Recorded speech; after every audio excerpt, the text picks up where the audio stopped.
Welcome back to Underrated Movies. I'm your guy, I'm your man, Mr. Alton Henry. Today, I'm going to talk to you about another underrated film that I believe is one of Steven Spielberg's most underrated films.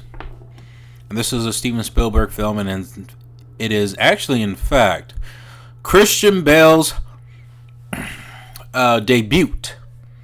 And this is the coming-of-age war film called Empire of the Sun, starring Christian Bale, John Malkovich, and Joe Platonio, and along with Ben Stiller. And it's a story centered around a kid who is fascinated with World War II planes, and he loves it. Gets involved in the war, and it's kind of just this journey of him just kind of adapting to it, and he meets these characters while he is separated from his parents, and he's trying to figure out a way to reunite with his parents, while trying to survive in the World War II Japanese occupation of China. And it's interesting, actually, because I think this is the first film that I've witnessed that covers the topics of Japan invading China and really seeing their occupation, taking control of some of China's lands, and that was interesting. Actually, I don't recall a World War II film to ever show that, of Japan occupying in China. That's the first time that I've seen that in any film. I actually read a book. I'm not going to go in details what that book was about, but this film was actually really good. I think, and I have to agree, it is one of Steven Spielberg's underrated movies. In fact, it might be on my top 10 list of his work. Christian Bale, who I wouldn't necessarily say he's an ignorant child in this film, but his character is brought upon as a spoiled a bit, based on how he was raised with a rich family and all that, and you have some sort of capitalism there. I won't really say much. You got people that have money, you have people around you serving Christian Bale's family in the movie. And all that comes crashing under where Japan starts to invade China, and they try to escape, and it doesn't pan out that way, and ends up getting lost. And Christian Bale kind of goes on this hunt to really kind of find where his parents are, or at least try to find some sort of way to find refugee, where he ends up eventually meeting John Malkovich's character and Joe Platonio, who actually are kind of a bunch. I think they're like scavengers. I think they just go around and scavenge whatever they can to survive. And I think they do work in that country, but John Malkovich, I think this is probably one of my favorite role of his. His character, he's a very likable character, and he kind of doesn't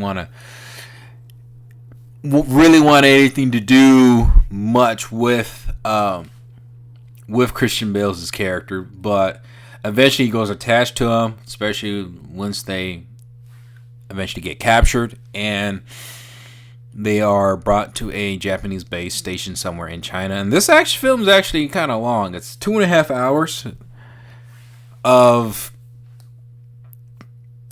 and this is how good Christian Bale is. Each moment, each minute in this film, he has the whole screen time, and I applaud for any child actor that is able to capture that. The audience's attention for that long, and I'm trying to really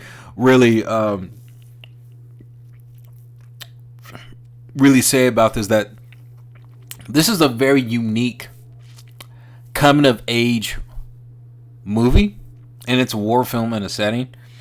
And the reason that I say that is that it's kind of predicted in a way of child innocence, where we tend to lose a lot of our innocence in harsh times like that, especially when we grow up and become adults, and we tend to lose that. But as a child, there's something about it that always keeps your innocence, your level of imagination to kind of just unravel, and somehow keeps you it keeps you kind of like it keeps you on the side of the good side a bit. Because there's moments in the film where Christian Bale salutes to the Japanese soldiers, and he admires the heroicness and the bravery that both sides are willing to put their lives on the line to to fight for what they believe in. And also, he is infatuated with plane machinery. I think it's hinted that he wants to be like an aviator and mechanic. I get the vibe of that. I don't think he mentions it, but I get the vibe because he's very, very in love with planes and architecture of the planes. And you see the bravery that this kid tries to be somewhat of an adult.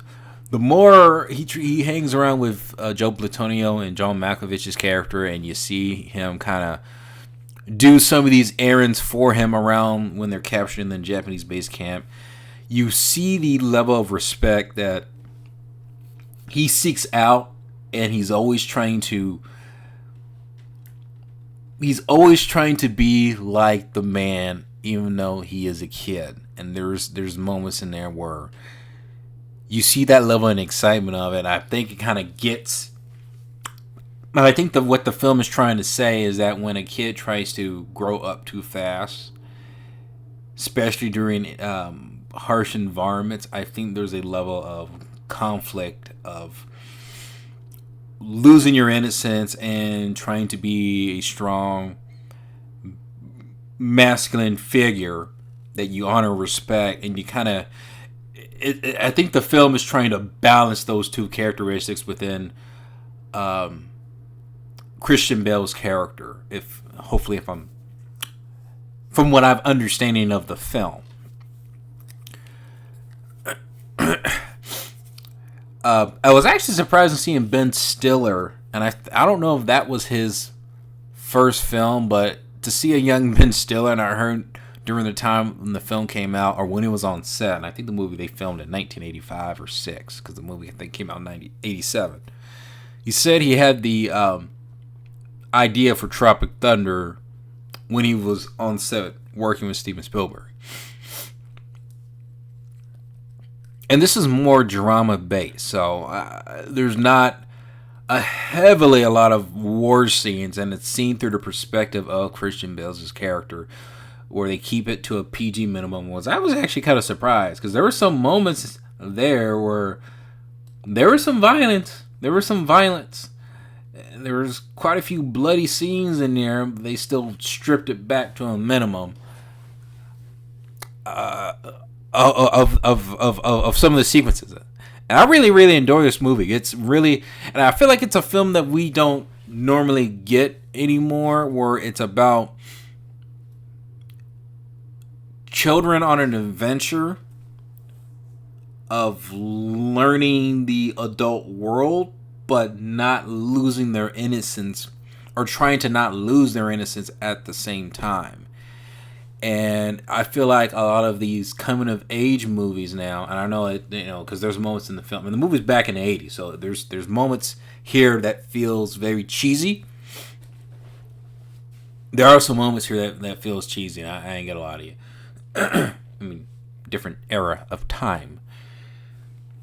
I feel like nowadays with these coming of age movies, I feel like there's a lack of that innocence. Most particularly when coming of age films, they usually center around teens, early teens, figuring stuff out. And it's probably because of the times we feel more realistic to it. But I thought this was a great Steven Spielberg film.